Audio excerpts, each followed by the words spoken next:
عزیز دوستو، بزرگ اور بھائیوں، قرآن مجید نے جگہ جگہ پہ اس بات کا اعلان فرمایا ہے کہ اپنے شعور کو بلند کرو، اپنی فہم سے، اپنی عقل سے کام لو، کائنات ارضی اور سماوی میں غور کرو، اللہ کی نشانیوں کو دیکھو، اپنی فہم و فراست کے ساتھ، شعور کے ساتھ دین اسلام کی حسین تعلیمات کو قبول کرو اور ان کے مطابق اپنی زندگی گزارنے کی کوشش کرو۔ سورہ زمر کی آیت نمبر 18 میں نے تلاوت کی ہے۔ اللہ تعالیٰ نے فرمایا کہ الذین یستمعون القول، فرمایا وہ لوگ جو توجہ سے بات سنتے ہیں، کان لگا کے سنتے ہیں، فیتبعون احسنہ، اور پھر بہترین بات کی پیروی کرتے ہیں۔ پہلے تو سنتے غور کے ساتھ ہیں، پھر بہترین بات کی۔ اسلام کے اندر اجر و ثواب دو طرح کا ہے، ایک بہتر ہے، ایک بہترین ہے۔ آپ نے کسی سے قرض لینا ہو تو اس کو مہلت دینا بہتر ہے اور معاف کر دینا بہترین ہے۔ کسی شخص نے آپ کے ساتھ زیادتی کی ہو تو اتنی ہی زیادتی اس کے ساتھ کر لینا جائز ہے، لیکن اسے معاف کر دینا یہ بہترین ہے۔ تو فرمایا وہ پہلے کان لگا کے سنتے ہیں، پھر بہترین بات کی پیروی کرتے ہیں، ان میں سے جو زیادہ اچھی چیز ہے اس کے مطابق عمل کرتے ہیں۔ اولئک الذین ھداھم اللہ، یہی لوگ ہیں جنہیں اللہ نے ہدایت عطا فرمائی ہے۔ واولئک ھم اولو الالباب، اور فرمایا یہ لوگ عقل والے ہیں، یہی ہیں جنہیں اللہ نے ہدایت دی اور یہ صاحبان عقل ہیں۔ ایک دنیا کے اندر عقل وہ ہے جس کا لوگ بہت زیادہ استعمال کرتے ہیں، تو وہ عقل انہیں بعض اوقات گمراہی کی جانب لے جاتی ہے۔ اس عقل کی بات بھی اقبال نے کہی ہے، فرماتے ہیں کہ عقل عیار ہے، 100 بھیس بنا لیتی ہے۔ اس کے لیے عیار کا لفظ کہا، اور دوسرا پہلو دیکھیے عیار کے مقابلے میں لفظ کیا کہا۔ عقل عیار ہے، 100 بھیس بنا لیتی ہے، عشق بیچارہ۔ عقل عیار اور عشق بیچارہ، دیکھیں اس کے مقابلے میں جو جملہ دیا ہے، جو لفظ دیا ہے، یعنی لفظ عیار آپ جب بولتے ہیں عیار بڑا چلاک ہے، بڑا یار ہے، بڑا مکار ہے، تو زاویہ کیا بنتا ہے؟ اور جب آپ بیچارہ بولتے ہیں تو وہ بیچارہ۔ اب زاویہ دیکھیے کیا کھینچا، کہنے لگے عقل عیار ہے، 100 بھیس بنا لیتی ہے، عشق بیچارہ، نہ ملا ہے، نہ زاہد، نہ حکیم، یہ کچھ بھی نہیں، یہ بیچارہ کچھ بھی نہیں، بیچارہ جو ہوا۔ تو عقل کی طرف تو قرآن و سنت نے توجہ دلائی ہے، لیکن عقل سے مراد ہے فہم ہو، فراست ہو، حلم ہو، بردباری ہو، عاجزی ہو، غور فکر کرنے کا مزاج ہو، کسی چیز کو پورے شعور کے ساتھ بندہ قبول کرے۔ آج کل جن چیزوں کو لوگ عقل سمجھتے ہیں نا، وہ عقل نہیں ہے، وہ چالاکی ہے۔ آج کا لوگ عقل مند نہیں ہے، چالاک ہیں۔ چالاکی اور چیز کا نام ہے، تیز تراری اور چیز کا نام ہے، عقل مند ہونا اور چیز کا نام ہے۔ یہ جو شطرنج کے ہیر پھیر سے لوگ دنیا چلاتے ہیں، یہ عقل مند نہیں ہوتے، یہ چالاک ہوتے ہیں۔ ہمارے ہاں ڈھیر سارے لوگ اپنی زندگی، اپنا گھر، اپنا کاروبار چالاکی سے چلاتے ہیں۔ چالاکیاں لمبی نہیں چلتی، ان کے پول کھل جاتے ہیں۔ تیزیاں لمبی نہیں چلتی، جلدی مکر واضح ہو جاتے ہیں۔ چالاک آدمی کے دوست نہیں ہوتے، آپ کسی کے ساتھ سیاست کے ساتھ زندگی گزار رہے ہیں تو وہ بھی آپ کے ساتھ سیاست ہی کر رہا ہے۔ جب آپ فہم کے ساتھ چلتے ہیں، فراست کے ساتھ، اب عقل کیا ہے؟ نبی پاک صلی اللہ تعالی علیہ وسلم نے فرمایا، کسی نے پوچھا یا رسول اللہ صلی اللہ علیہ وسلم بہترین مومن کون ہوتا ہے؟ تو نبی پاک علیہ الصلوۃ والسلام نے فرمایا جس کا اخلاق زیادہ اچھا ہو۔ تو یا رسول اللہ عقل مند کون ہوتا ہے؟ تو نبی پاک علیہ السلام نے فرمایا عقل مند وہ ہوتا ہے جو موت کو کثرت سے یاد کرے اور اپنی آخرت کی تیاری کرے۔ یہ عقل ہے، یہ شعور ہے۔ لیکن وہ چالاکی کے ساتھ دنیا داری میں بڑا اپنا نام بنا لے، بڑے پیسے جمع کر لے، بڑا جناب گھروندہ تیار کر لے، تو یہ چالاک ہے، عقل مند نہیں۔ فہم والے بنیں، شعور والے بنیں، اپنی زندگی فہم کے ساتھ گزاریں۔ آپ اپنے شعور کی بلندی کی طرف بڑھیں، اپنے بچوں کو تیز نہ کریں، چالاک نہ کریں۔ ایک درویش سے میری ملاقات ہوئی تو وہ بڑے بھولے بھالے تھے، ان کے بچے بھی بھولے بھالے تھے۔ تو میں نے سارے خاندان میں سب بھولے بھالے لوگ دیکھے، تو میں نے ان سے کہا کہ یہ کیا ماجرا ہے؟ تو کہنے لگے ہمارے دادا جی نے دعا کی تھی کہ یا اللہ میرے بچے چالاک نہ ہوں، یہ شاطر نہ ہوں، تیزیاں نہ کرنی آتی، یہ بھولے ہوں، درویش ہوں، سادہ ہوں۔ اولادیں شعور تیز تراک ہو جائیں نا، چالاک شاطر ہو جائیں، تو وہ تو ماں باپ کو بھی روز کوئی نہ کوئی کہانی ہی سناتے ہیں، وہ تو اپنے دائیں بائیں بھی کوئی نہ کوئی نیا قصہ ہی بیان کرتے ہیں۔ عقل مند بنیں، شعور والا انہیں بنائیں، انہیں اچھے برے کی تمیز سکھائیں۔ یعنی شعور، چالاک آدمی تو حلال حرام کی پرواہ نہیں کرتا، بس وہ دیکھتا ہے میں نے پارٹی کو قابو کیسے کرنا ہے۔ لیکن عقل مند وہ ہوتا ہے جو دیکھے کہ یہ میرے لیے جائز ہے کہ ناجائز ہے، محنت سے کام کرے، شعور سے کام کرے، لیکن لقمہ حرام کبھی اپنے گھر داخل نہ ہونے دے۔ یہ شعور ہے، یہ بلندی ہے۔ یعنی شعور یہ ہے کہ اسے پتہ چلے کہ یہ حق میرا ہے، یہ میرے بھائی کا ہے، یہ حق میرا ہے، یہ میرے ملازم کا ہے، یہ حق میرا ہے، یہ میرے پڑوسی کا۔ یہ شعور ہے۔ اور چالاکی کیا ہے کہ وہ تیزی دکھائے اور سب کا مال ہڑپ کر کے اپنے گھر لے آئے اور کسی کو پتہ بھی نہ چلنا دے۔ یہ چالاکی ہے۔ چالاک نہ بنے، باشعور بنے، فہم والے بنے۔ میرے نبی پاک صلی اللہ تعالیٰ علیہ وسلم پر اللہ تعالیٰ نے جو قرآن مجید کتاب نازل کی تو 300 کے لگ بھگ آیات قرآن پاک میں ایسی ہیں جن کا زیادہ مطالعہ ہے وہ زیادہ جمع کر لیں گے۔ 300 کے قریب آیات ایسی ہیں جس میں اللہ تعالیٰ نے عقل اور شعور کی طرف بڑھنے کا حکم دیا ہے۔ فرمایا عقل والو غور کرو، تم دیکھتے نہیں زمین و آسمان میں اختلاف ہے، رات اور دن آتے جاتے ہیں، اس میں غور کرو، اس میں نشانیاں ہیں، پر ان کے لیے جو عقل رکھتے ہیں، جو شعوری بلندی رکھتے ہیں، تیزی نہیں، چالاکی نہیں، شاطر پن نہیں۔ ابو جہل جو تھا نا وہ بیوقوف آدمی نہیں تھا، دور دراز سے لوگ اس کے پاس اپنے مقدمات کا فیصلہ کرانے آتے تھے۔ چالاک آدمی تھا، اتنی زبردست بات کرتا تھا، اتنی اچھی باتیں سناتا تھا کہ لوگ لوٹ پوٹ ہوتے تھے، گھنٹوں بیٹھ کے لوگ اس کی بات سنتے تھے، لیکن شاطر تھا، عقل مند نہیں تھا۔ اگر عقل مند ہوتا تو اسے نظر آ جاتا کہ وہ دیکھو آفتاب نبوت چمک رہا ہے، وہ غلام ہو جاتا رسول پاک کا۔ لیکن وہ چالاک تھا، چالاکیاں کرتا رہا، تیزیاں دکھاتا رہا۔ اس نے اس ترتیب سے اسلام کی مخالفت کی۔ آپ دیکھیں نا، جس رات نبی پاک صلی اللہ علیہ وسلم کو شہید کرنے کا ارادہ ان ظالموں نے کیا ہے تو بڑی پلاننگ کی۔ ہر قبیلے سے ایک ایک بندہ لے کے آؤ، ہر قبیلے سے، اور اس کے ہاتھ میں تلوار تھماؤ۔ جب ہر قبیلے کا بندہ ہوگا تو اگر معاذ اللہ حضور کو شہید کرنے میں کامیاب ہو گئے تو کسی ایک قبیلے پر الزام بھی نہیں آئے گا اور بنو ہاشم کسی ایک قبیلے کا مقابلہ بھی نہیں کر سکیں گے۔ اس چالاکی سے، یہ کبھی لوگوں کی سمجھ میں باتیں نہیں آتی تھی پر چالاک تھے، اس چالاکی سے یہ دین کی مخالفت کرتے تھے، یہ تیزی دکھا کے مخالفت کرتے تھے، اور جناب صدیق اکبر دفاع کی کوششیں کرتے تھے۔ وہ شعور کے ساتھ، فہم کے ساتھ انہوں نے بھی انداز اختیار کیا نا۔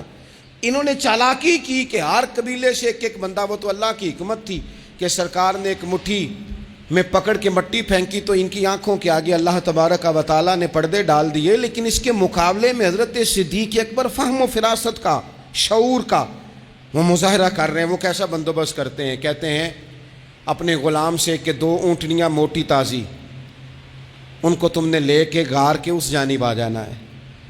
اپنے غلام سے کہتے ہیں کہ تم نے ان اونٹنیوں کو وہاں پہنچانا ہے۔ بیٹے سے کہتے ہیں سارا دن کام کاج کے سلسلے میں ادھر ادھر جانا اور کافروں کی باتیں سن کے پہنچانا کہ نیا منصوبہ کیا بنا رہے ہیں۔ اپنی بیٹی سے کہتے ہیں پتر کھانا پکا کے، کل کا باسی نہیں تازہ پکا کے، اور پھر اس کو تیار کر کے، اور بیٹا دن کے اجالے میں نہیں رات کے اندھیرے میں آنا۔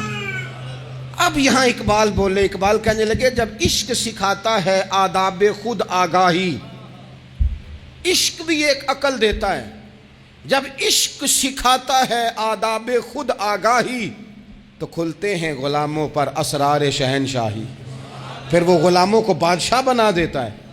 تو کہا رات کو وہاں کھانا پہنچانا یہ ان کا شعوری فیصلہ ہے، اور رستے میں حضرت صدیق اکبر بھی شعور کا مظاہرہ کرتے ہوئے حضور کو لے کے جا رہے ہیں۔ انہوں نے بھی پلاننگ کی، منصوبہ بندی کی، پر چالاکی سے حضرت صدیق اکبر بھی اپنا شعور استعمال کر رہے ہیں۔ رستے میں ایک شخص ملتا ہے جناب صدیق اکبر کو، یہ شعور ہے، یہ فہم ہے، یہ فراست ہے۔ ایک شخص رستے میں ملتا ہے۔ عرب کے اندر ایک رواج تھا کہ کبھی کبھی نا کوئی ہادی ساتھ لے لیا جاتا تھا۔ ہادی اس کو کہتے تھے جو رستہ دکھاتا تھا آگے آگے، وہ کوئی تھوڑا بہت نذرانہ لیتے تھے، رقم لیتے تھے، رستہ دکھاتے تھے۔ چونکہ رستہ بتانا بڑی دور دور تک آبادی نہیں ہوتی تھی تو پوچھیں گے کس سے اگر بھول گئے تو ایک شخص ساتھ رکھ لیا جاتا تھا۔ رستے میں ایک شخص ملا جو مدینہ شریف سے جا رہا تھا مکہ مکرمہ۔ حضرت صدیق اکبر کو وہ جانتا تھا، نبی پاک علیہ السلام کا بظاہر آشنا نہیں تھا۔ حضرت ابوبکر صدیق سے پوچھتا یہ کون ہے؟ اب حضرت صدیق اکبر کا شعور دیکھو، وہاں شعور اسلام کی مخالفت میں چالاکی استعمال ہو رہی، یہاں شعور دفاعی اسلام میں استعمال ہو رہا ہے۔ یہ فہم ہے، یہ عقل ہے۔ حضرت صدیق اکبر رضی اللہ تعالیٰ عنہ فوراً سوچنے لگے، فرمانے لگے اگر حضور کا نام بتا دیا یہ تو جاتے ہی فوراً ان کو بتائے گا کہ میں نے نبی پاک کو جاتے دیکھا ہے۔ وہ کہنے لگے کون ہے؟ آپ سوچ میں پڑ گئے یہ کون ہے؟ تو حضرت صدیق اکبر نظریں جھکا کے، ہاتھ باندھ کے حضور کی طرف چہرہ موڑ کے کہنے لگے یہ میرے ہادی ہیں، یہ مجھے رستہ دکھاتے ہیں۔ اب وہ کچے مزاج کا تھا نا، وہ سمجھا مکے سے مدینے کا رستہ دکھاتے ہیں۔ حضرت صدیق اکبر بتا رہے تھے یہ مجھے جنت کا رستہ دکھاتے ہیں، رب کی معرفت کا رستہ دکھاتے ہیں۔ یہ بھی شعور ہے جب عشق سکھاتا ہے آداب خود آگاہی، پھر کھلتے ہیں غلاموں پر اسرار شہنشاہی۔ عطار ہو، رومی ہو، رازی ہو، غزالی ہو، کچھ ہاتھ نہیں آتا بے آہ و سحرگاہی۔ عزیز بھائی، آپ اپنا شعور اگر صحیح جگہ استعمال کریں تو فہم بن جائے گا، فراست بن جائے گا، فائدہ مند ہو جائے گا۔ لیکن نہیں، چالاکی کی طرف لوگ بڑھنے لگے، پتے پھینکنے لگے، کہانیاں سنانے لگے۔ کون سا ایشو ہے جس کو آج اٹھایا جائے؟ کون سی بات ہے جس کا پراپوگنڈا کر کے اپنے آپ کو مشہور کیا جائے؟ کیا ہے جو سوسائٹی میں پھینکی جائے بات تو لوگ توجہ کریں گے ہماری سیاسی جماعت کی طرف؟ کیا اس طرح کا ماحول بنایا جائے؟ کس طرح کر کے پیچ و تاب کیا جائے؟ کس طرح کر کے لوگ توڑے جائیں؟ کس طرح بنائے جائیں؟ نہیں، اس طرح لوگ کمزور ہو جاتے ہیں، اس طرح شعور نہیں رہتا قوموں کے پاس۔ میرے نبی پاک صلی اللہ علیہ وسلم کے پاس عبد القیس کا وفد آیا تھا، تو جو عبد القیس ان کا سردار تھا، نبی پاک صلی اللہ تعالیٰ علیہ وسلم کی خدمت میں جب وہ حاضر ہوئے، لاؤبالی فیصلے نہ کریں، فیصلے زندگی میں سوچ کے کریں۔ آپ کسی بھی چیز کے سربراہ ہیں، آپ مسجد کے صدر ہیں یا قبیلے والے آپ سے فیصلہ کراتے ہیں، یا آپ کسی جماعت کو لیڈ کرتے ہیں، یا خاندان والے آپ کو بڑا سمجھتے ہیں، یا کوئی آدمی آپ کو دینی تعارف سے پہچانتا ہے، تو فہم کے ساتھ، دانائی کے ساتھ، حکمت کے ساتھ آپ اس کو لے کے چلیں۔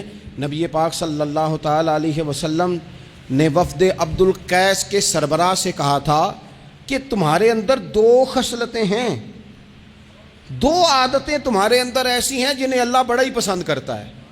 یا رسول اللہ کون کون سی؟ فرمایا ایک تو تم عقل والے ہو، اور دوسرا بردبار ہو، حلم والے ہو۔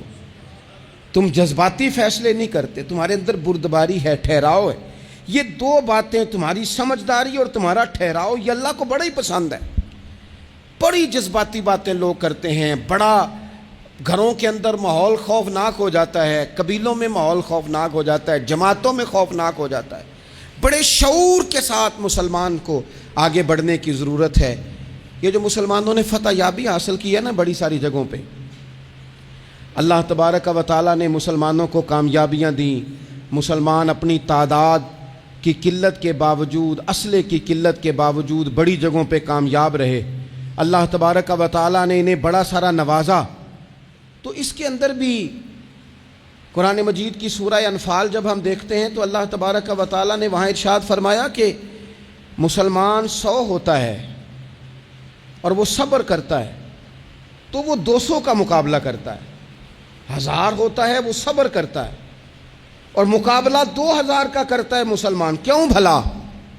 اس لیے کہ سورہ انفال میں رب فرماتے ہیں کافر وہ قوم ہے کہ قوم اللہ یعقلون، وہ قوم تو ہیں پر ان کے پاس عقل کوئی نہیں، وہ چڑھ دوڑتے ہیں کہ مار دیں گے، مر جائیں گے، آج انہیں ختم کر کے رہیں گے، وہ شعور کے ساتھ میدان میں نہیں آتے۔ لیکن نبی پاک صلی اللہ علیہ وسلم جب اپنے لوگوں کو لے کے جاتے تھے، حضور انہیں سمجھاتے تھے، صف بندی کرتے تھے۔ نبی پاک علیہ الصلوۃ والسلام ایک طریقہ بتاتے تھے کہ جھنڈا تمہارے ہاتھ میں رہے گا، اگر یہ آدمی شہید ہو جائے تو جھنڈا بھائی مدد اللہ کی ہے، لیکن حکمت کے تقاضے سارے پورے کیے جائیں، وہ سارے کام کیے جائیں جو وقت کے تقاضوں کی ضرورت کے مطابق ہوں۔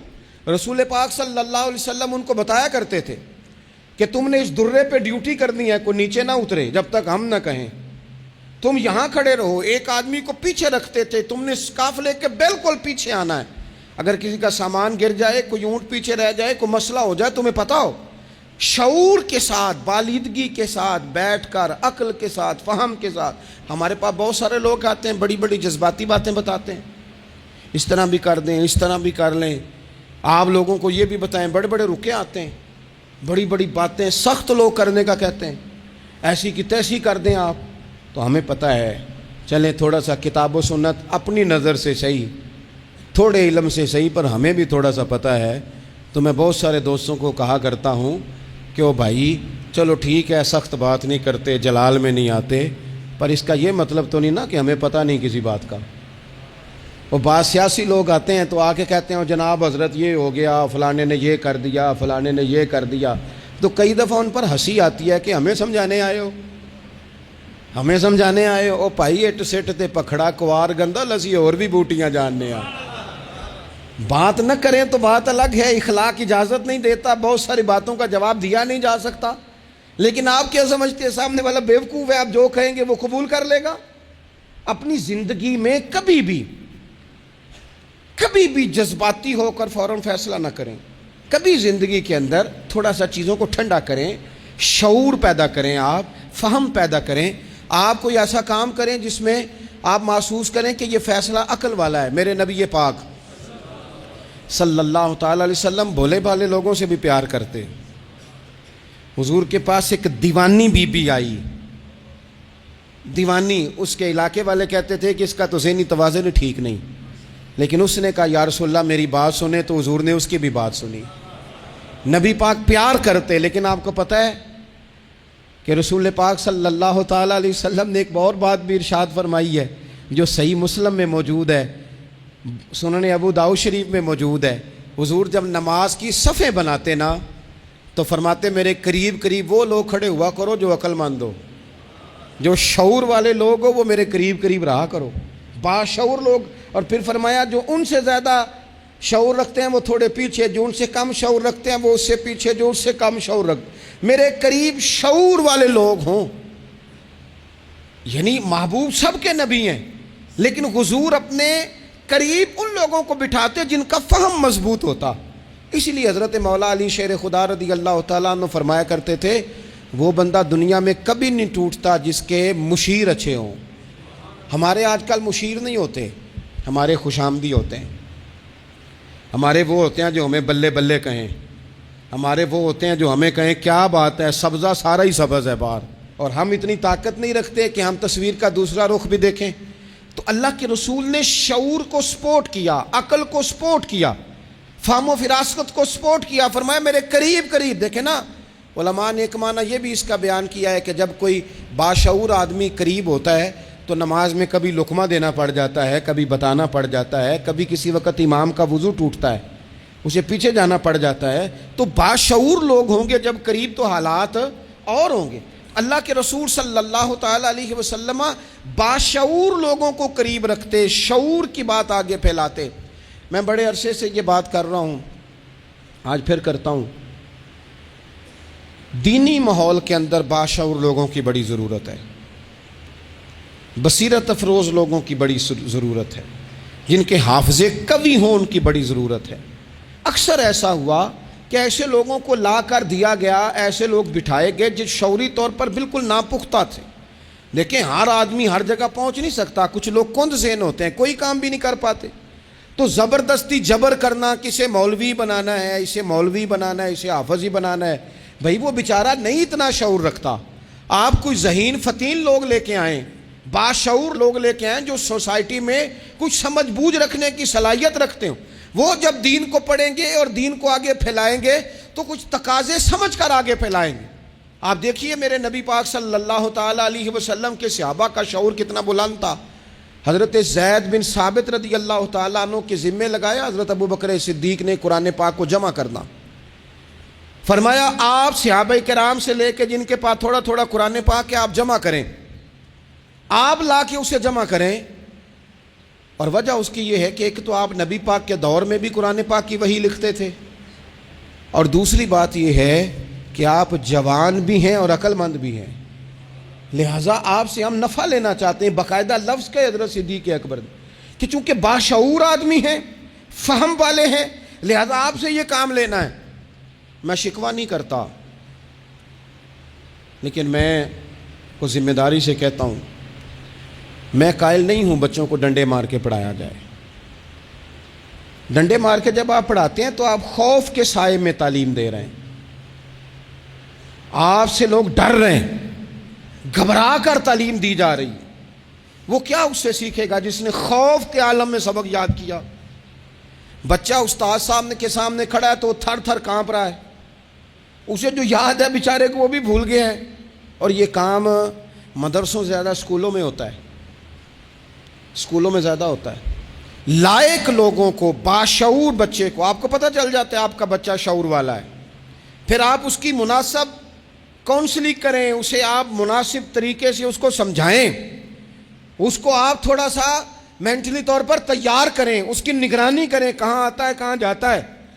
پھر آپ جب کسی ادارے میں داخل کرائیں تو پھر باقاعدہ اس کی رپورٹ لیں, پتہ کریں. ہفتوں سالوں بیت جاتے ہیں, کوئی پوچھنے نہیں آتا ہمارا بچہ کیا پڑھ رہا ہے, تو بچہ پھر من مانی کرے گا. نبی پاک صلی اللہ علیہ وسلم کی خدمت عالی مرتبت میں حضرت انس بن مالک رضی اللہ تعالیٰ عنہ کو ان کی جب والدہ لے کے آئی نا, تو انہوں نے آ کے نبی پاک علیہ السلام سے کہا تھا, یا رسول اللہ صلی اللہ علیہ وسلم یہ ہمارا بیٹا انس ہے, ہم اسے آپ کا خادم بنانے آئے ہیں. حضور اس میں دو خوبیاں ہیں, ایک تو جوان ہے اور دوسرا حضور بڑی سمجھ بوجھ رکھنے والا ہے, یہ باشعور ہے, آپ کی خدمت کرے گا. خدمت کے لیے بھی بچہ دیا, خدمت کے لیے. حضرت انس بن مالک حضور کی خدمت کرتے رہے, ڈیوٹی کرتے تھے. وہ نبی پاک کے گھر میں چھوٹے تھے, کام کاج کرتے تھے, حضور کسی کو بلانے بھیج دیتے, ازواج مطہرات کوئی کام کر دیتی. فرماتے میں آیا تو تھا خدمت کرنے, لیکن باشعور تھا, فہم والا تھا, کام بھی کرتا رہتا اور مدینے والے کی حدیثیں بھی یاد کرتا رہتا. سینکڑوں حدیثوں کا خزانہ حضرت انس بن مالک نے امت کو دیا ہے. وہ کام کرتے تھے لیکن باشعور تھے نا, تو اپنے شعور کی بلندی کی بنیاد پر کام کرتے کرتے انہوں نے دین سیکھ لیا, اور سیکھ کر امت کو اتنا بڑا خزانہ دیا. لیکن اگر آپ جاہل آدمی لے آئیں, وہ جھڈ آدمی لے آئیں جس کا ذہن بالکل بند ہے, اس کو آپ لا کے بٹھا دیں تو سند کئی دفعہ مل ہی جاتی ہے. اعلیٰ حضرت بریلوی سے کسی نے کہا تھا عالم کے لیے سند ضروری ہے, فرمایا نہیں, عالم کے لیے علم ضروری ہے. فرمانے لگے سند یافتہ تو جاہل بھی کئی دیکھے. تو باشعور بنے اپنی زندگی میں, علم کے ساتھ, بردباری کے ساتھ, معاملہ فہمی کے ساتھ اپنی زندگی میں آگے بڑھیں. جذباتی فیصلے نہ کریں, جلدی سے ایموشنل نہ ہو جائیں. کوئی شخص آپ کو کسی جگہ آ کے فٹافٹ گڑبڑ کرنے کی کوشش کرے تو بڑی جلدی اس بندے کے بہکاوے میں نہ آئیں. کوئی کسی کے بارے میں خبر بریک کرے تو فٹافٹ اس خبر کا شکار نہ ہو. کوئی سیاسی آدمی آپ کو سبز باغ دکھانا شروع کرے تو تھوڑا سا شعور ہو آپ کے اندر، تھوڑا سا فہم ہو. آپ ذرا ان نعروں کو دیکھو تو صحیح، آپ کو کون سا نعرہ دیا جا رہا ہے. میں ہمیشہ یہ کہتا ہوں دوستوں سے کہ آپ ہمیشہ سے انہی نعروں پر آپ ووٹ دیتے جا رہے ہیں، انہی چیزوں پر آپ ووٹ دیتے جا رہے ہیں، انہی باتوں پر. زمانہ کہاں چلا گیا، دور college, university, science, technology, computer, دنیا کہاں نکل گئی، اور آج بھی آپ کو کہا جاتا ہے کہ مجھے ووٹ دو میں سڑک پکی کرا دوں گا. آپ کم از کم اتنا تو کہیں کہ یار ہم اس گلی کے اندر 20 گھر رہتے ہیں تو ہم تھوڑے تھوڑے پیسے ڈال کے گلی خود پکی کرا دیں گے، آپ ہمیں قانون کی بالادستی جو ہے وہ معاشرے کے اندر پکی کر کے دیں. آپ ہمیں یہ بتائیں کہ یونیورسٹیاں کتنی بنائیں، آپ ہمیں یہ بتائیں کہ ہسپتالوں میں نظام کس طرح کا ہے، صحت اور تعلیم میں معیار ہمارا کیا ہے. ابھی تک وہی معاملہ، یعنی میں نے یہاں تک دیکھا ہے، آپ نے ناراض نہیں ہونا، یہاں تک دیکھا ہے کہ میں قبرستان کے لیے جگہ لے دیتا ہوں، مجھے ووٹ دے دو. چھوڑ دو یار یہ کام.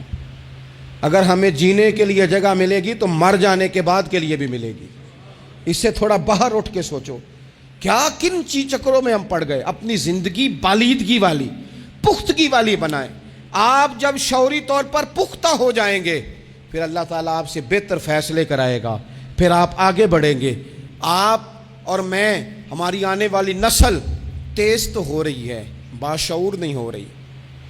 ان کے اندر پیسے کمانے کی مشین بننے کا جذبہ تو ہے لیکن تعمیر شخصیت کا کوئی کمال نہیں. لوگ غرض مند تو بہت زیادہ ہیں، درد مند نہیں. لوگوں کی طبیعتوں کے اندر اپنا گھر پکا کرنے کا تو شعور ہے لیکن ذہن پکا کرنے کا شعور نہیں. اس کا نقصان یہ ہو رہا ہے کہ بڑی بڑی کوٹھیوں سے نفسیاتی مریض نکل رہے ہیں. بڑے بڑے مالدار لوگ ایسے ہیں کہ جن کے پاس چونکہ سارا دن جھوٹ بول کے گزارا ہے، سارا دن شو کرنے کا شوق ہے، سارا کچھ دکھانے کا شوق ہے، ان کے پاس سارا کچھ تو موجود ہے لیکن قرار کی نیند نہیں، مسلح کا ذوق نہیں. میں اکثر کہتا ہوں کم سونا ہی بیماری نہیں، زیادہ سونا بھی بیماری ہے. کم کھانا ہی تکلیف کا باعث نہیں، زیادہ کھانا بھی بڑی آزمائش کا باعث. اور میرے بھائی اقبال جیسے لوگ رو پڑے، کہنے لگے بیوقوف ہونا ہی مسئلہ نہیں، زیادہ چالاک ہونا بھی بڑا ہی مسئلہ ہے. رو کے کہنے لگے عقل کی گتھیاں سلجھا چکا ہوں، خرد کی گتھیاں سلجھا چکا ہوں. یا رب مجھے صاحب جنوں کر دے، یا اللہ مجھے کوئی ذوق بھی دے دے، کوئی میرے اندر درد بھی پیدا کر دے، کوئی مجھے محبت بھی دے دے. عقل ہی عقل رہ گئی. میرے بھائی باشعور، حلیمی، بردباری، ٹھہراؤ، مزاجوں کے اندر قرار. جلدی ہے ہمارے بچوں کو، جلدی ہے انہیں آگے بڑھنے کی. یہ چور دروازے ڈھونڈتے ہیں، یہ ابھی پوری طرح بولنا نہیں آتا تو یہ اپنے پیج بنانا چاہتے ہیں، یہ اپنے چینل قائم کرنا چاہتے ہیں.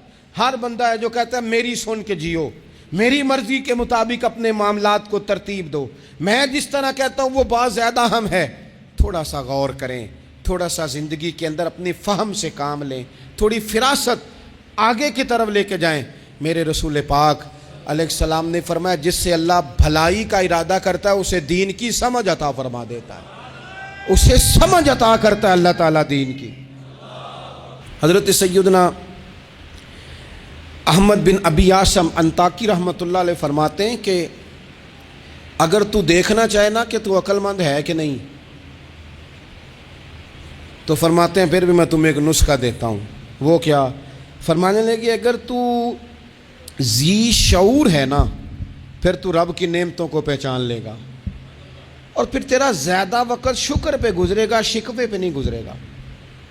یہ زیادہ لوگ بے چین کیوں ہیں؟ میں رات دوستوں کو کہہ رہا تھا زیادہ لوگ اس لیے بے چین ہیں کہ زندگی شکووں سے بھری ہوئی ہے، خواہشات سے بھری ہوئی ہے، کچھ نہ کچھ روز نیا چاہیے، اس نے بے چین کر دیا ہے. اور اگر زندگی شکر والی ہو نا، شکر والا بندہ اپنے آپ کو خوش نصیب سمجھنے لگ جاتا ہے. وہ کہتا ہے یہ نعمت بھی ہے اللہ کا شکر ہے، یہ نعمت بھی ہے اللہ کا شکر ہے، یہ نعمت بھی ہے اللہ کا شکر ہے.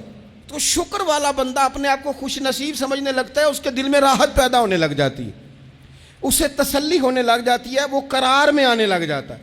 اور جو خواہشات، بکھری ہوئی خواہشات، بکھرے ہوئے جذبات، یہ بھی چاہیے، وہ رہ گیا، یہ نہیں ملا، وہ نہیں ملا، ہمیں ہر چیز من پسند چاہیے، بندہ پریشان ہو جاتا ہے. اللہ تبارک و تعالی مجھے اور آپ کو عمل کی توفیق عطا فرمائے.